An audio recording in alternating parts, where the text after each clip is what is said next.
Bé, ha arribat el moment de donar la paraula al senyor William Payne, que ell és el director executiu del Moviment Federalista Mundial.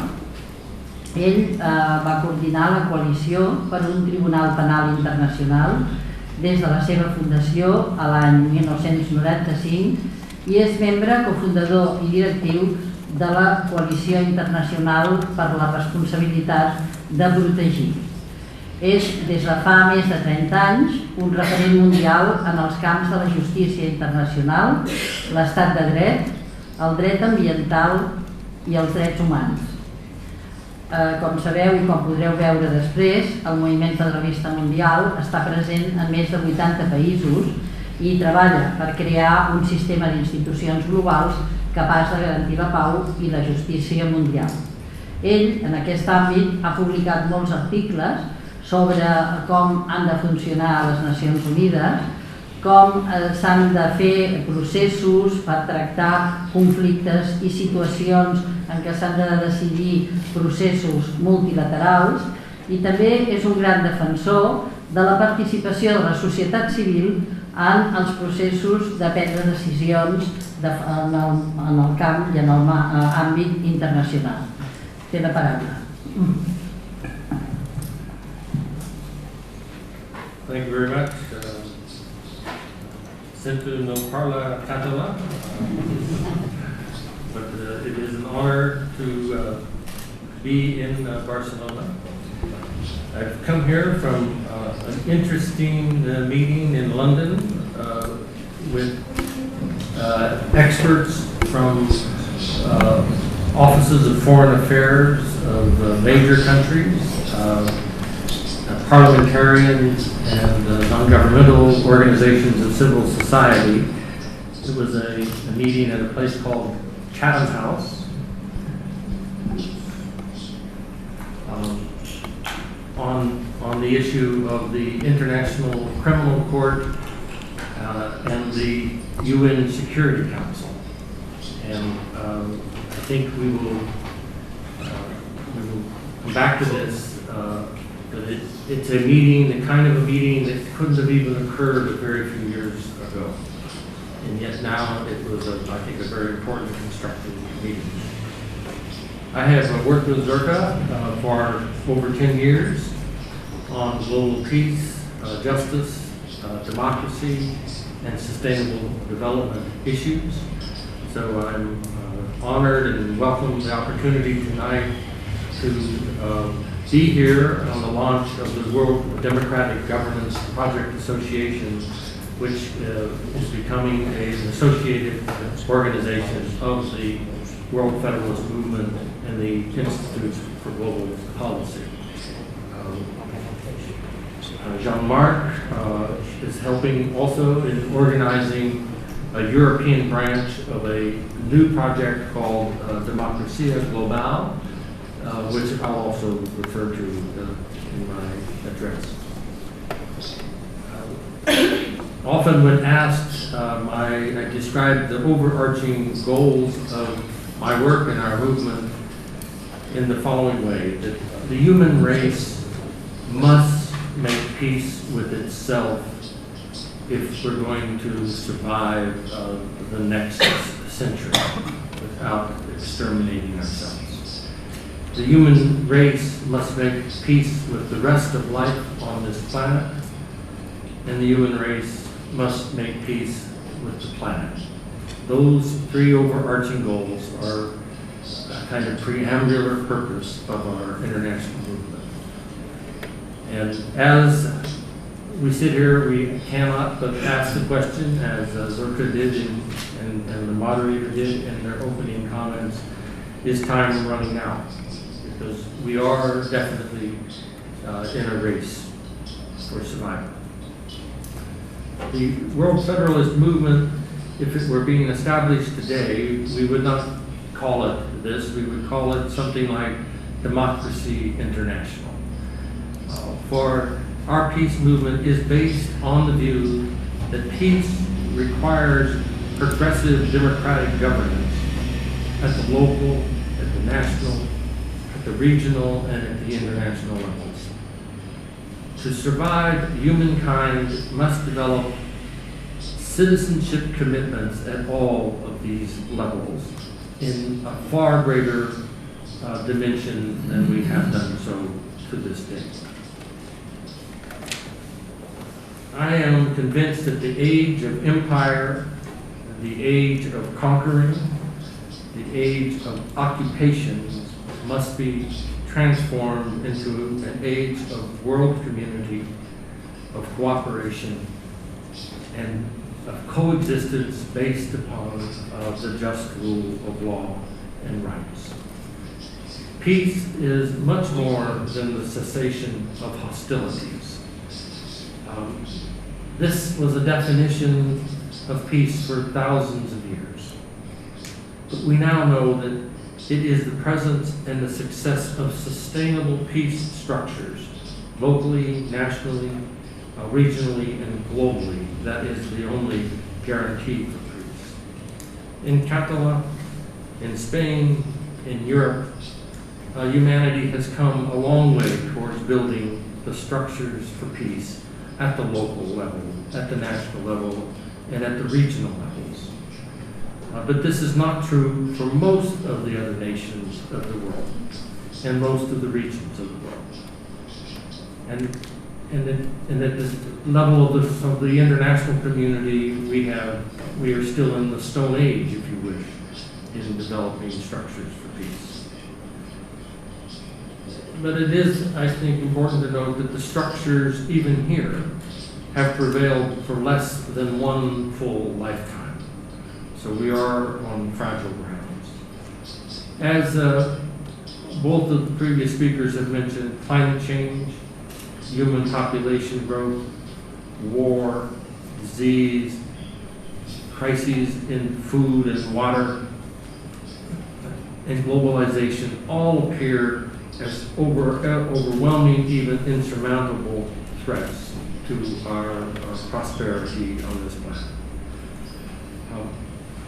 Often, as I look towards the future, I'm reminded of a remarkable exchange between world leaders about half a life ago. This was an exchange between Kissinger and Mao Zedong and Chow En-lai. And it's interesting in a way how it happened, because Kissinger was the foreign minister for the Nixon administration. And President Nixon had spent his entire adult political life as what we call in the United States a red baiter, as someone who undermined any type of understanding or cooperation between the United States and its government and then what was called Red China, etc. And yet, after those 32 years of driving up walls, President Nixon sent Kissinger to China to begin to tear down the walls. But in this exchange that's alleged, Kissinger is supposed to have asked Mao and Chow what they thought were the most important benefits of the French Revolution of the late 1700s. And Mao is reported to have responded, well, it's too early to tell. So this is, I think, quite a remarkable description, because I think it was accurate. It demonstrates a extreme conservativeness on the part of these leaders. A very different orientation to time, that 200 years is too short a period to be able to analyze a development like this.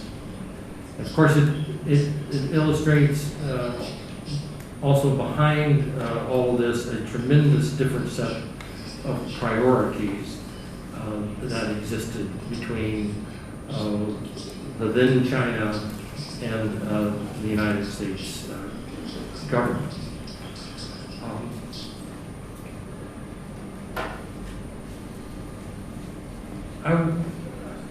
I think our peace movement, however dangerous the outlooks are, our peace movement remains a very forward-looking and optimistic movement.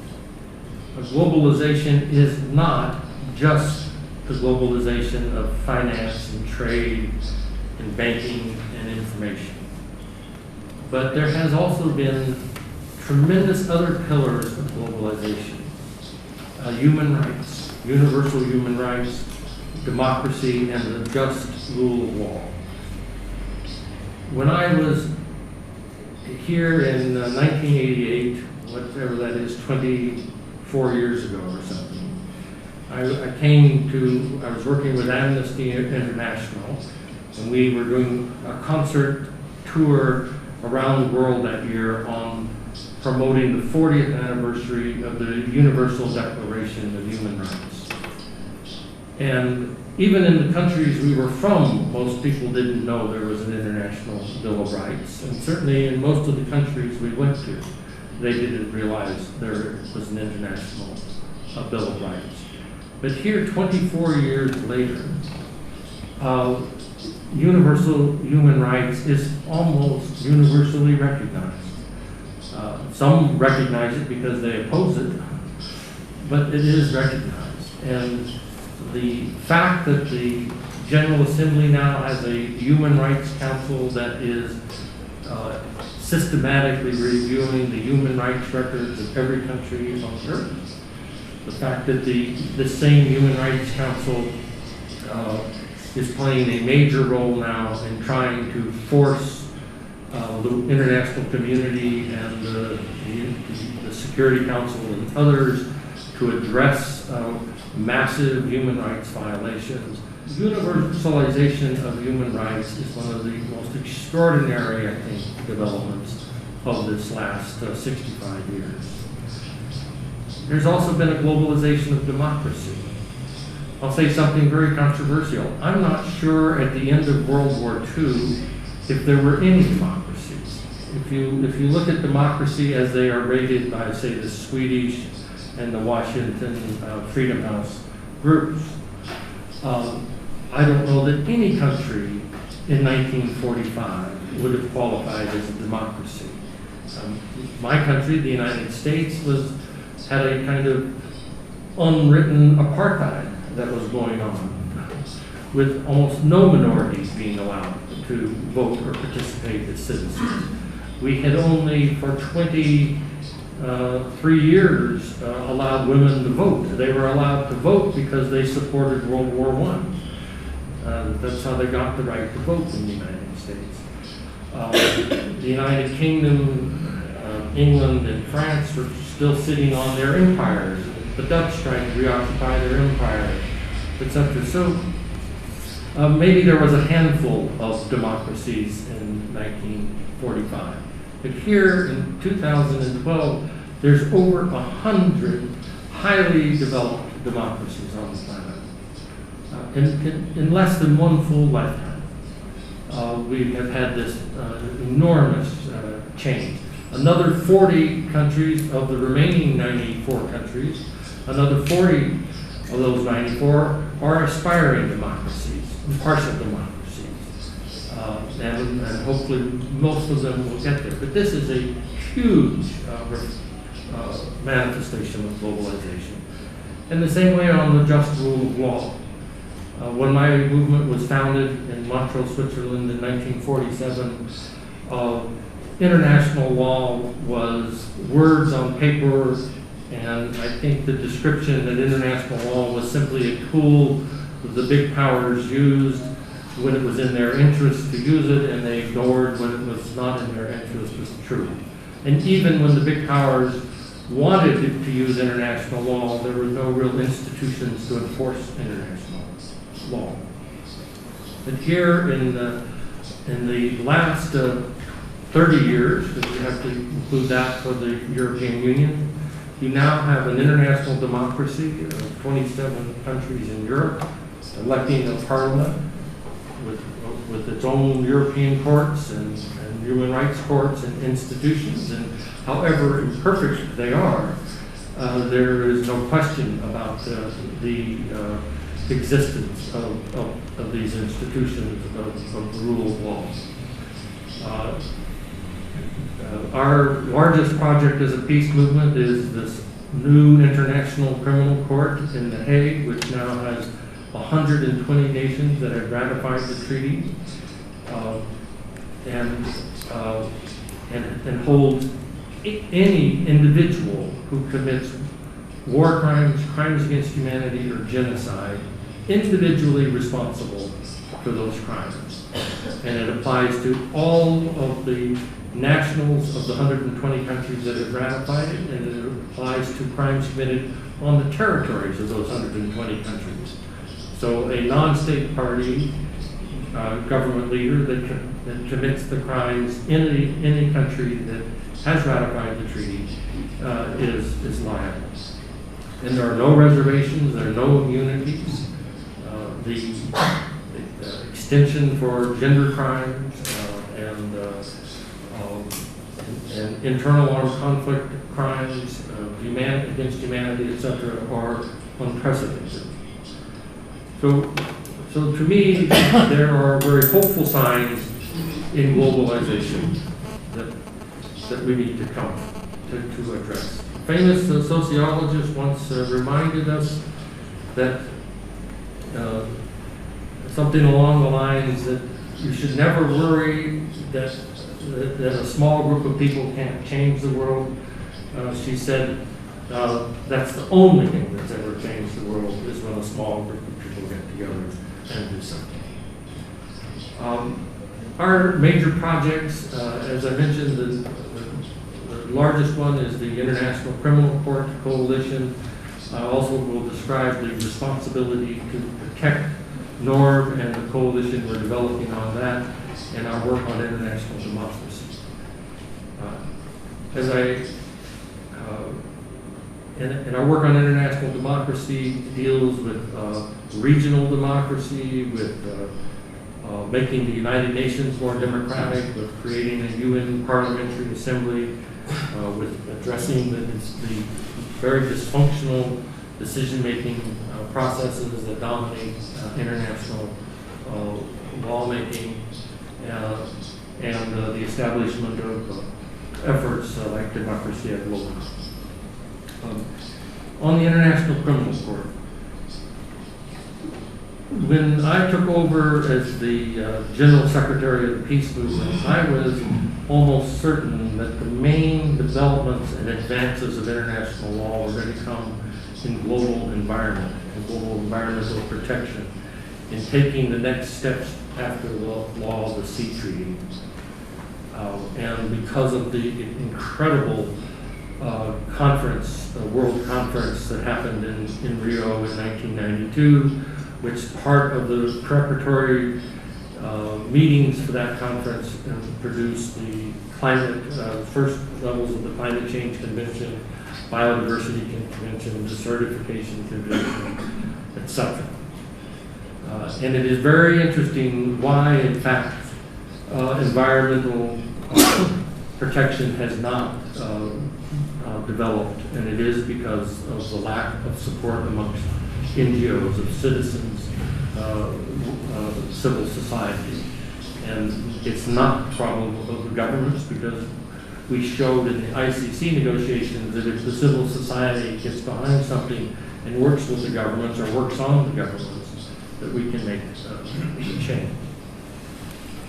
And when we started our effort to take a resolution that came out of the General Assembly in 1994 in November to create a permanent international criminal court, there was only 24 of us in the room at that time. And by the time we got to Rome, we had grown to 800. We had 500 groups represented in Rome. And then for the last several years, we have over 2,500 groups in 150 countries. The idea that the governments would create an international court that could hold their king, their queen, their pope, their president, their prime minister, their defense ministers to court, individually, bring them into court, put them in jail for participating in the planning and execution of crimes against humanity or genocide or serious war crimes, was thought in 1994 impossible, beyond utopia. You were thought that you were doing drugs or something if you believed that this was a realistic hope.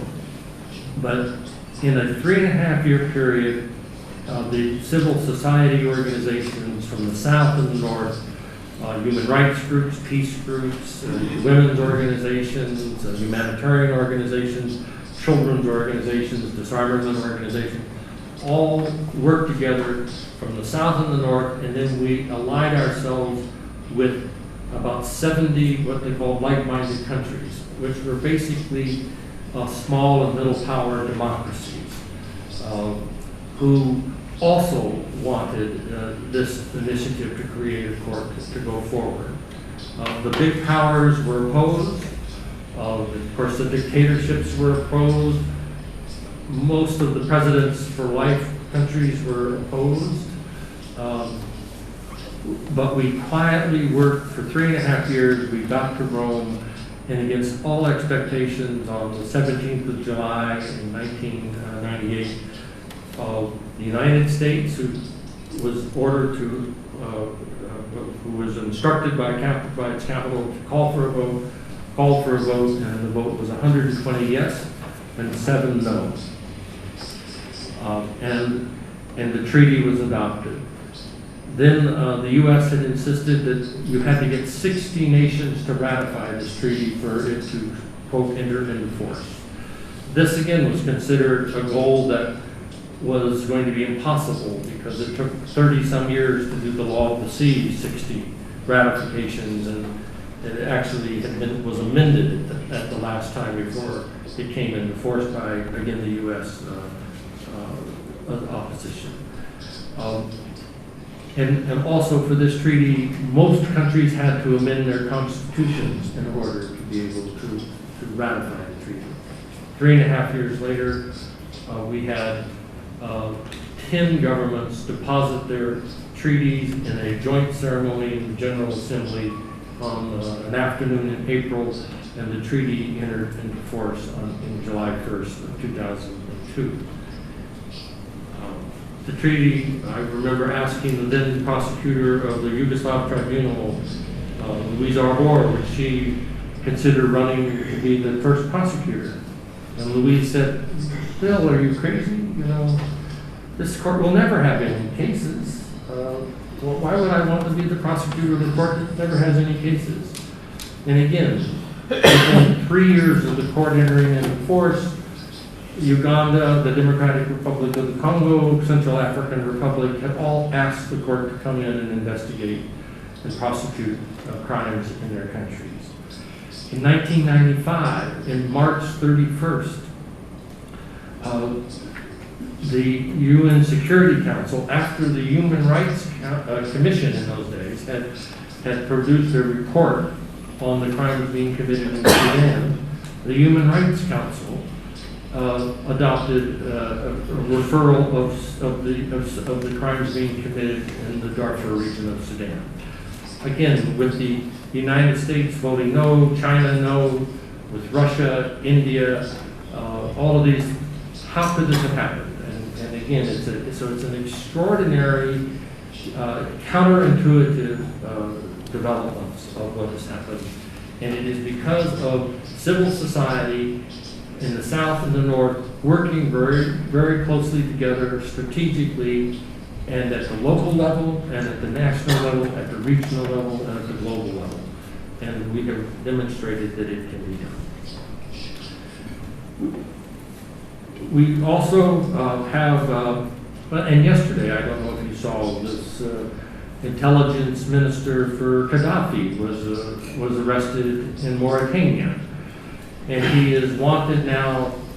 The French want to try him. Of course, he has an arrest warrant out from the International Criminal Court judges, and the new Libyan government wants to try him. And so there will be an interesting, I suppose, negotiations and perhaps legal activity. but you can be absolutely certain that this individual is going to face a court of justice on the crimes that he is alleged to have committed. On the responsibility to protect, this was a new norm that the International Criminal Court dealt with surrounding war on individual responsibility for the crimes. But there was no norm that said that a nation, a government, should have to prevent these crimes.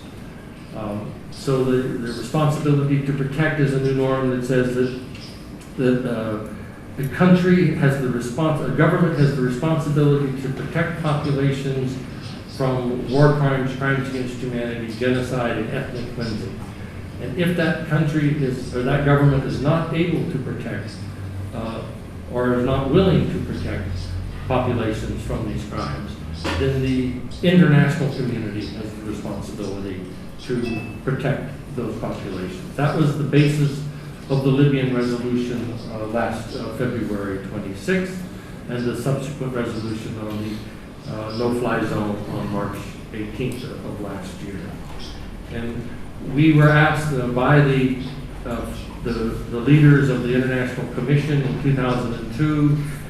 They called the World Federalists and asked us while we were having our Congress here in Europe, would we create a coalition like we did on the International Criminal Court on responsibility to protect, and we have done that, and that is hosted in our office near UN headquarters in New York and our offices in the Netherlands.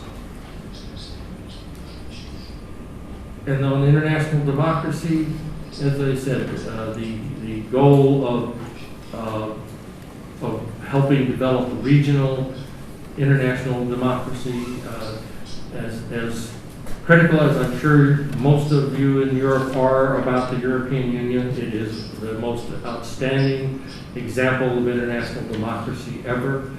And the rest of the world is trying to aspire, not to create their own European unions, but they are working towards economic and financial integration at the regional, sub-regional levels throughout the world.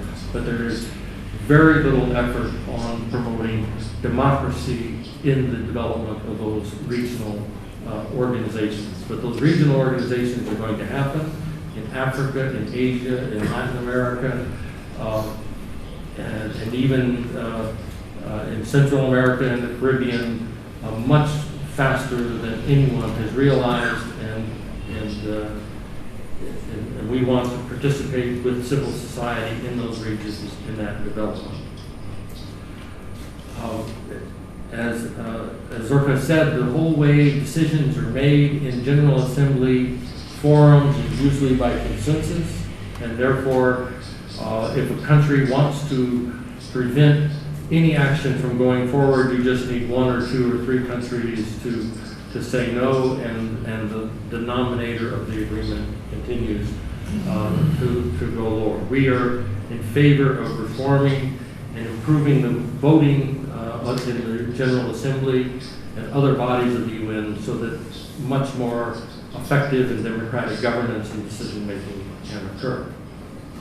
Obviously, we're trying to use the microcosm of the International Criminal Court to demonstrate that you can enforce international law in a fair, effective, and just way, and that as we think governments and transnational corporations begin to realize that international law can be enforced, and that we can create international laws to deal with the global environmental protection and global economic chaos.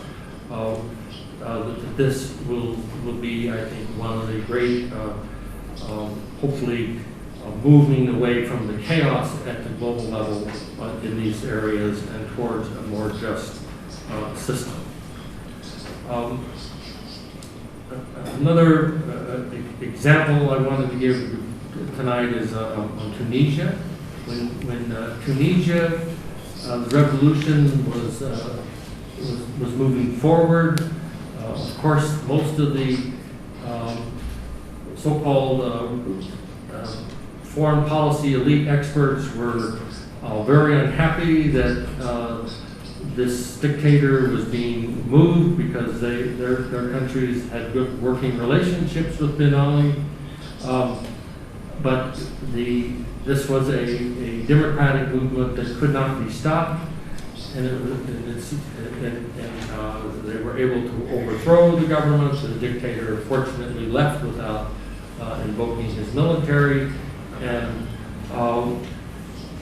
the new interim government announced that they would be ratifying 4 or 5 treaties, human rights treaties, to demonstrate that they were not going to allow impunity and dictatorship and to go back to that type of government. A few weeks later, I was asked to come to Tunisia. I didn't know why, because their elections would be for months away, and I didn't understand that there was a purpose. I got to Tunisia. I met with the new minister that was in the interim government and explained why, Mr. Pace, we invited you to come, that the interim government had agreed to these 5 treaties, but now 3 weeks later they were backing off those treaties. We need you to hold press conferences, meet with different ministries and parliamentarians, and try to put this back on track. And we met with the Justice Ministry and the Foreign Ministry, and then with the President. And then the day that I went to meet with the President, we arranged for the President of the International Criminal Court to send a letter the night before to the interim President in Tunisia. And when I got into his office, he was very pleased about having the letter from the President of the ICC and assured us that he would do everything to see that this went forward. And within a few weeks, then the new government, even though there were already very conservative forces that wanted not to ratify these treaties, they were pushed back and the new government ratified these treaties. Again, these are examples of where a few people working together can make a huge difference. Amnesty International, which is how I got involved with international community work, is itself a tremendous example of how small groups of citizens at the city level and in countries all over the world were able to create a premier international human rights movement. The WFM has brought together a small group of nationals who were citizens of cities, of nations, who have declared themselves world citizens. The challenges before us are monumental, but if we, the Catalans and international activists, work together, we can achieve the democratic global governance that I sincerely believe could bring to us an age of peace. Thank you very much.